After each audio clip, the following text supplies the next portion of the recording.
Hello दोस्तों, आपका स्वागत है हमारे यूट्यूब चैनल सुजानगंज 1001 की जीके जीएस की आज की इस महत्वपूर्ण क्लास में। तो आइए आज हम जानेंगे जीके जीएस के टॉप 25 क्वेश्चंस जो कि प्रीवियस ईयर सेट पर आधारित है और आने वाली परीक्षाओं के लिए बहुत ही महत्वपूर्ण है। तो आइए देखते हैं। पहला क्वेश्चन पहला क्वेश्चन क्या है? भारतीय संविधान की 8वीं अनुसूची में निम्नलिखित में से कौन सी भाषा विनिर्दिष्ट नहीं है? अर्थात भारतीय संविधान की 8वीं अनुसूची में निम्नलिखित में से कौन सी भाषा को दर्शाया नहीं गया है, अर्थात भाषा को स्वीकार नहीं किया गया है। तो वह भाषा कौन सी है? अंग्रेजी। वहीं पर उर्दू, सिंधी, संस्कृत, इन तीनों भाषाओं को संविधान में दर्शाया गया, विनिर्दिष्ट किया गया है, अंग्रेजी को छोड़कर। ऑप्शन बी सही है। अगला क्वेश्चन, निम्न में से किस संविधान को भारत का लघु संविधान भी कहते हैं? ठीक, तो किस संशोधन को? तो 42वां संविधान संशोधन को हम अपने संविधान अर्थात भारत के संविधान का लघु संविधान के उपनाम से भी जानते हैं। कौन सा संविधान संशोधन? 42वां। ठीक, ऑप्शन बी सही है। अगला क्वेश्चन, भारतीय संविधान का कौन सा अनुच्छेद राज्य सरकारों को ग्राम पंचायतों के गठन का निर्देश देता है? तो भारतीय संविधान का अनुच्छेद 40 यह राज्य सरकारों को ग्राम पंचायतों के गठन का निर्देश देता है, अनुच्छेद 40। ठीक, ऑप्शन सी सही है। अगला क्वेश्चन, भारतीय संसदीय प्रणाली में वोट ऑन अकाउंट कितने महीनों या चुनाव के वर्ष को छोड़कर के लिए वैध है? ठीक, तो वोट ऑन अकाउंट यह भारतीय संसद प्रणाली के अंतर्गत सिर्फ और सिर्फ 2 महीने के लिए वैध है। ठीक, ऑप्शन ए सही है। अगला क्वेश्चन, किस व्यक्ति को भारत के राष्ट्रपति के रूप में कितनी बार चुना जा सकता है? तो किसी भी व्यक्ति को भारत के राष्ट्रपति के रूप में अनगिनत बार अर्थात जितनी बार वह रह सकता है उतनी बार चुना जा सकता है। ठीक, वहीं पर अमेरिका के संविधान की यदि बात करें तो वहां पर किसी को भी केवल और केवल 2 बार राष्ट्रपति बनने की अनुमति प्रदान की गई संविधान द्वारा। ठीक, ऑप्शन डी सही है। अगला क्वेश्चन, विधान परिषद की सदस्यता के लिए न्यूनतम आयु कितनी है? यदि कोई विधान परिषद की सदस्यता ग्रहण करना चाहता है तो उसके लिए जो न्यूनतम आयु सीमा है वह कितने वर्ष की है? तो 30 वर्ष की आयु सीमा निर्धारित की गई है। ऑप्शन सी सही है।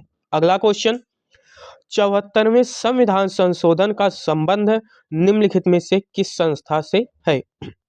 तो जो 74वां संविधान संशोधन है इसका संबंध किससे है? नगर पालिकाओं से। किससे?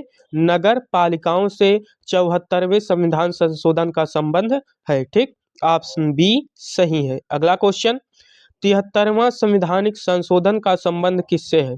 तो 73वां संविधानिक संशोधन का जो संबंध है वह किससे है? पंचायती राज से। 73वां संविधान संशोधन का संबंध किससे? पंचायती राज से। ऑप्शन सी सही है। अगला क्वेश्चन, भारतीय संविधान के अनुच्छेद 368 का संबंध किससे है?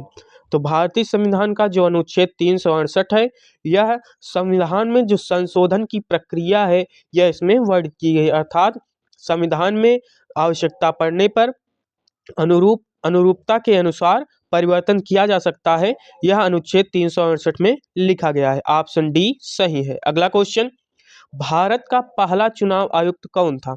तो भारत के जो पहले इलेक्शन कमिश्नर अर्थात पहले चुनाव आयुक्त थे वो कौन थे? सुकुमार सेन। ऑप्शन डी सही है। अगला क्वेश्चन, भारत के नियंत्रक एवं महालेखा परीक्षक का जो कार्यकाल होता है वह कितने वर्षों का होता है?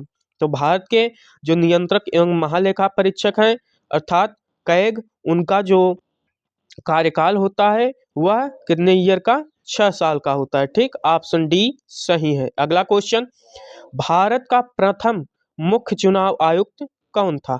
तो भारत का जो प्रथम मुख्य चुनाव आयुक्त था वह कौन था? सुकुमार सेन। ये भारत के प्रथम मुख्य चुनाव आयुक्त थे। ऑप्शन डी सही है। अगला क्वेश्चन, लोकसभा के लिए सबसे पहले आम चुनाव कब आयोजित किया करवाए गए थे या किया गया था? तो लोकसभा के लिए सबसे पहले जो चुनाव आयोजित करवाए गए थे वो वर्ष 1951 और 52 के बीच आयोजित करवाए गए थे। ऑप्शन बी सही है। अगला क्वेश्चन, राज्यसभा का सदस्य बनने के लिए न्यूनतम आयु कितनी होनी चाहिए? तो राज्यसभा का सदस्य बनने के लिए जो न्यूनतम आयु सीमा निर्धारित की गई है भारत के संविधान द्वारा, वह 30 वर्ष है। कितने? 30 वर्ष। ठीक, ऑप्शन सी सही है। अगला क्वेश्चन, राज्यसभा की कुल संख्या कितनी है?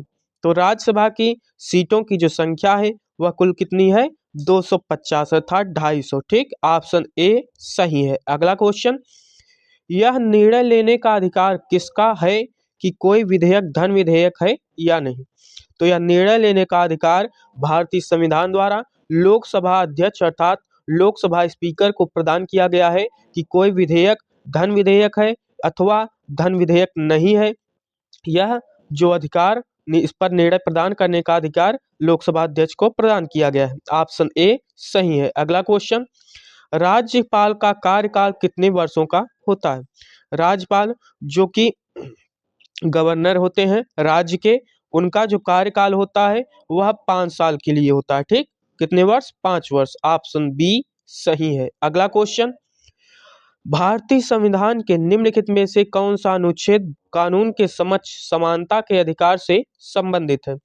तो भारतीय संविधान का जो अनुच्छेद 14 है, अनुच्छेद 14, यह कानून के समक्ष समानता के अधिकार से संबंधित है। ठीक, ऑप्शन बी सही है। वहीं पर अनुच्छेद 17, यह अस्पृश्यता अर्थात छुआछूत का अंत से संबंधित आर्टिकल है अर्थात अनुच्छेद है। ठीक, अनुच्छेद 17 में इसका वर्णन किया गया है। अगला क्वेश्चन, प्रशासनिक न्यायाधिकरण किस अनुच्छेद से संबंधित है? तो प्रशासनिक न्यायाधिकरण यह अनुच्छेद 323 से संबंधित है। किससे? अनुच्छेद 323 से संबंधित है प्रशासनिक न्यायाधिकरण। ऑप्शन डी सही है। अगला क्वेश्चन, संविधान सभा की प्रारूप समिति के अध्यक्ष कौन थे? तो संविधान सभा की जो प्रारूप समिति थी उसके अध्यक्ष कौन थे? Doctor B R. अम्बेडकर। ये संविधान सभा की प्रारूप समिति के अध्यक्ष थे। ऑप्शन ए सही है। अगला क्वेश्चन, जापान की संसद को किस नाम से जाना जाता है? जापान की जो संसद है उसका क्या नाम है? तो जापान की संसद को डायट उपनाम से भी जाना जाता है। ऑप्शन ए सही है। अगला क्वेश्चन, राज्य पुनर्गठन आयोग के अध्यक्ष कौन थे? राज्य पुनर्गठन आयोग के अध्यक्ष कौन थे? तो स्टेट रीऑर्गेनाइजेशन कमीशन के जो अध्यक्ष थे वो कौन थे? सैयद फजल अली। ये राज्य पुनर्गठन आयोग के अध्यक्ष हुआ करते थे। ऑप्शन सी सही है। अगला क्वेश्चन, संविधान सभा का अध्यक्ष किसे नियुक्त किया गया था या संविधान सभा का जो अध्यक्ष था वह कौन था? तो संविधान सभा के जो अध्यक्ष थे वह भारत के प्रथम राष्ट्रपति डॉक्टर राजेंद्र प्रसाद जी बनाए गए थे। ऑप्शन बी सही है। अगला क्वेश्चन, लोकसभा का कार्यकाल कितनी बार 6 वर्ष तक बढ़ाया गया?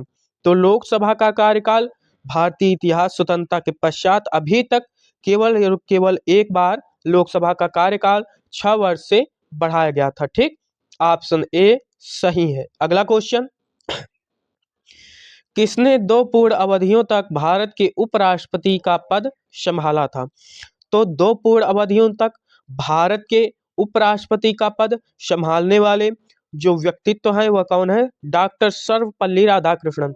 जब तक डॉक्टर राजेंद्र प्रसाद जो कि हमारे भारत के प्रथम राष्ट्रपति हैं, इन्होंने भी 2 पूर्ण अवधियों तक भारत के राष्ट्रपति के पद को ग्रहण किया था। वहीं पर उनके साथ साथ भारत के उपराष्ट्रपति पद को भी संभाला था डॉक्टर सर्वपल्ली राधाकृष्णन ने, अर्थात 2 पंचवर्षीय योजनाओं तक अर्थात पूरे 10 सालों तक। ठीक, तो ऑप्शन ए सही है। तो आज के महत्वपूर्ण जीके जीएस के टॉप 25 क्वेश्चंस यहाँ पर समाप्त हुए। हम पुनः कल मिलेंगे जीके जीएस के नए रोचक महत्वपूर्ण प्रश्नों के साथ। आज के लिए बस इतना ही। धन्यवाद।